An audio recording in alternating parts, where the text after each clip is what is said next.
On Wednesday night, someone drained funds from multiple cryptocurrency wallets connected to the decentralized finance platform BadgerDAO. According to the blockchain security and data analytics tech Shield, which is working with Badger to investigate the heist, the various tokens stolen in the attack are worth about $120 million. While the investigation is still ongoing, members of the Badger team have told users that they believe the issue came from someone inserting a malicious script in the UI of their website. For any users who interacted with the site when the script was active, it would intercept Web3 transactions and insert a request to transfer the victim's tokens to the attacker's chosen address. Because of the transparent nature of the transactions, we can see what happened once the attackers pounced. TechShield points out one transfer that yanked 896 Bitcoin into the attacker's coffers worth more than $50 million. According to the team, the malicious code appeared as early as November 10 as the attackers ran it at seemingly random intervals to avoid detection. Decentralized finance or DeFi systems rely on blockchain technology to let crypto owners perform more typical finance operations like earning interest via lending. BadgerDAO promises users they can rest easy knowing you never have to give up the private keys for your crypto. You can withdraw anytime you like, and our strategists are working day and night to put your assets to work. Its protocol allows people who have Bitcoin to bridge their cryptocurrency over to the Ethereum platform via its token and take advantage of DeFi opportunities they otherwise might not have access to.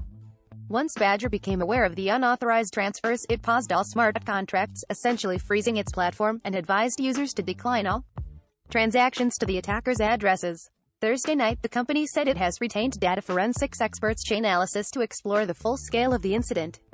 Canada have been informed. One of the things Badger is investigating is how the attacker apparently accessed Cloudflare via an API key that should have been protected by two-factor authentication. While the attack didn't reveal specific flaws within blockchain tech itself, it managed to exploit the older Web 2.0 technology that most users need to use to perform transactions. Multi-factor authentication systems protect our accounts against many phishing schemes or bulk credential stuffing attacks. Still, experts have repeatedly warned about targeted phishing attacks that can bypass it, while toolkits to automate the process have been available for years. An FBI notice in 2019 PDF called out criminals' growing capabilities to bypass MFA and suggested changes or training that could make such attacks harder to pull off. One of the most security-minded teams in DeFi.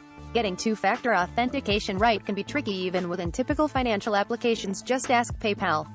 But incidents like this one, or the stolen and returned $600 million hijack that Poly network suffered in August, or the $53 million heist that hit the first DAO ever in 2016, are hopefully enough to expand awareness of security beyond protocols and encryption. One commenter within Badger's Discord summed up the situation by saying, "All the blockchain smart contract audits in the world, and people lose 120 meters to a Cloudflare API leak by a sloppy team where a dude passes a new approval to his contract in the site header. GG, we still have a long way to go." A member of the team said, "I'm sure we will have some mitigation procedures proposed after this. What funds can be recovered and how those affected will be made whole is still unknown. But for anyone living in the world of crypto, blockchain, and Web3 apps, it may ultimately be on them to learn how approvals, signing, and transactions really work and keep an eye on them. Particularly when millions of dollars in holdings can disappear in an instant, even while managed by one of the most security-minded teams in DeFi, as Badger refers to itself."